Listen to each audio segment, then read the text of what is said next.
get an idea of how much rain we've had in the last few days. I've just hit the main path again and it's a pond. Literally a pond. Oh, fantastic. I'm looking at, there's like a weird battered old World War II like building thing up here somewhere, and I can't think where it is. I'll walk to the ledge so you can see exactly how vast this place is.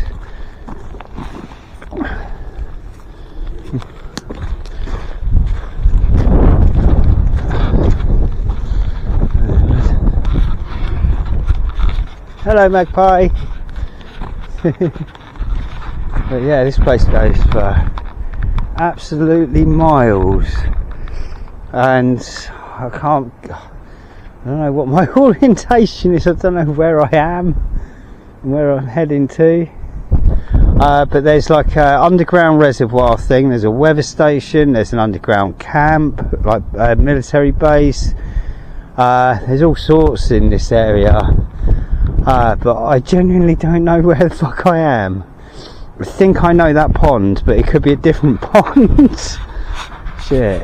And I think that ridge up there is Caesar's camp. I don't actually know. Shit.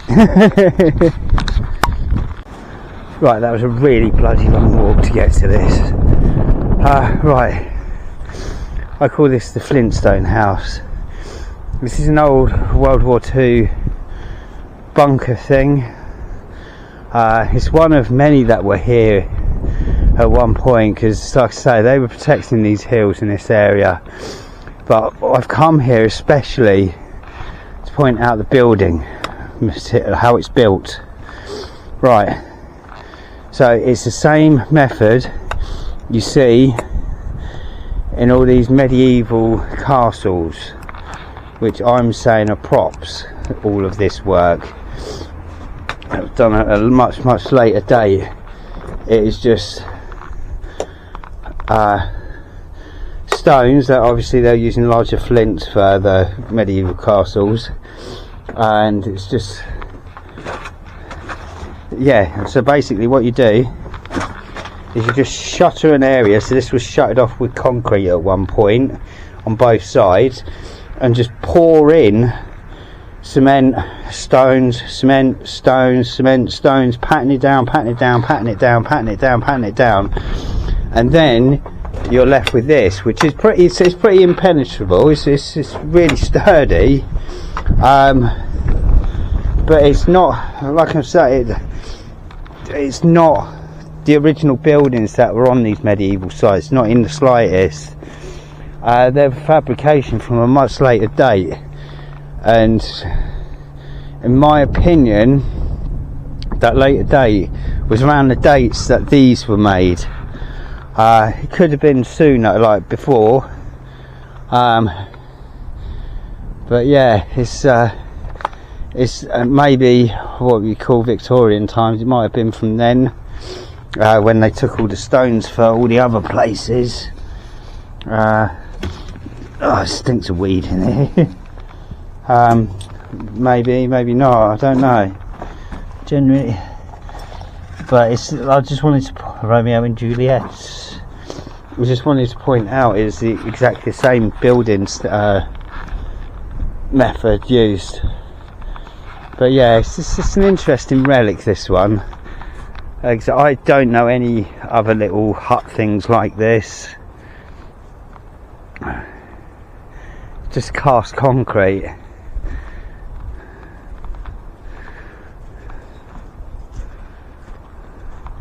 So yeah, I mean, you can see it's, you know, they just put bits of slab in there just to shore up areas.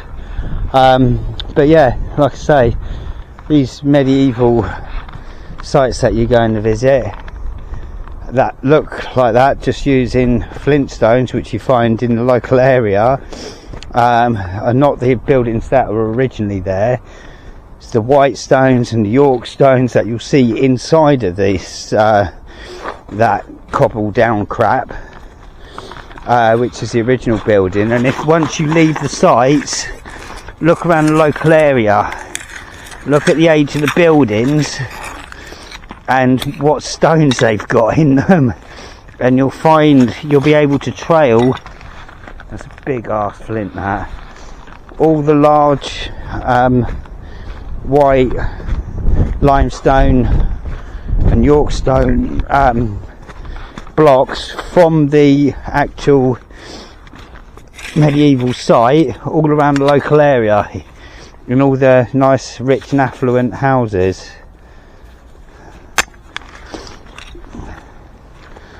So yeah, I mean, obviously it's quite famous that, I think it was called the Dissolution of the Monasteries or something like that.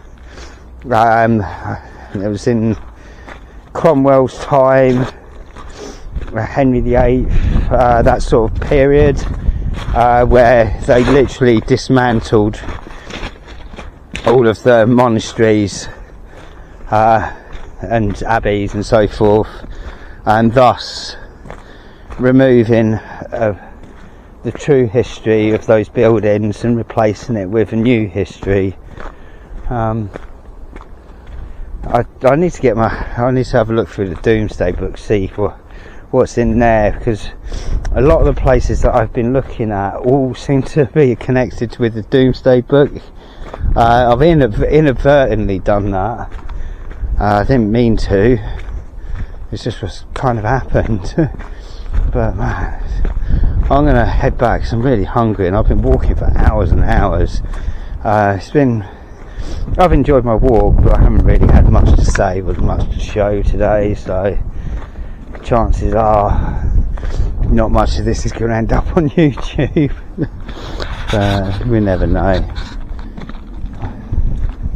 I'm just taking 5 because I've walked miles. I'm just going to get up to the top of Caesar Camp there, and then I'm going to wander back. It's taken ages to get here, a few hours of walking, so I'm just going to show you prove the point of Stone to Bones again. You've got like a joint area here, I don't know what it's off, possibly a fish or something, and you've got another one, and these both together, and it fits perfectly inside. So that would rotate in there. It's like a cuff joint. See? Like I say, stones are bones and remnants of things that once were. Some fossilised, some new, some relatively old, but not as old as you'd think. It's a real mix. Yeah, just wanted to sort of point that out. I can pick these joints up all over the place here. There's so many large stones. Right,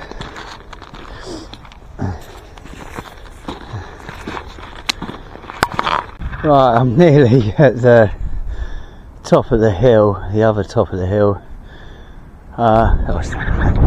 and this is where I've just come from, that massive hill there. Got massive hills in the background, but found a meat stone, just smashed to pieces here. Yeah, it looks like meat, tastes like meat, smells like meat. Reached another area of Iron Age encampment. It's these older Iron Age walls, you see, mucked in using local clay. Right, we've reached one of the peaks of Caesar's Camp. You see, it's a vast area that goes out for miles, and I can see the fenced area now. It's quite a large area, that. It's huge. It's like a valley. Yeah, it's a lot of it fenced off. But you can see what forests there are here. They're all fairly young. So it's another one of those places that's been planted to disguise what's underneath. But like I say, it's been encampments for all sorts of things. Iron Age, Roman, what do you call that? Myth loop, Industrial Age, or whatever, Tartarian, Victorian, whichever you prefer. Right up to our recent history with the wars.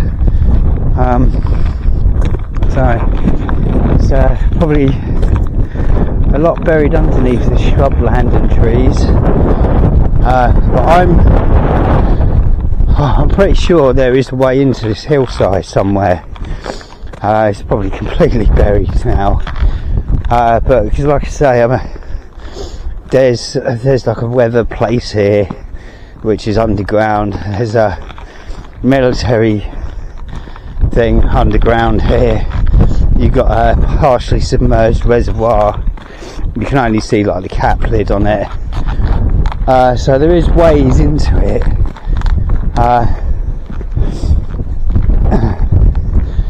Which leads me to ponder, what was it? Because I don't think it's a geopolymer structure. It's something else, whether it be sandbanks from eons gone by, or a giant creature in decay. Could be either. I don't know which way. It's one hell of a view off of here. Ah.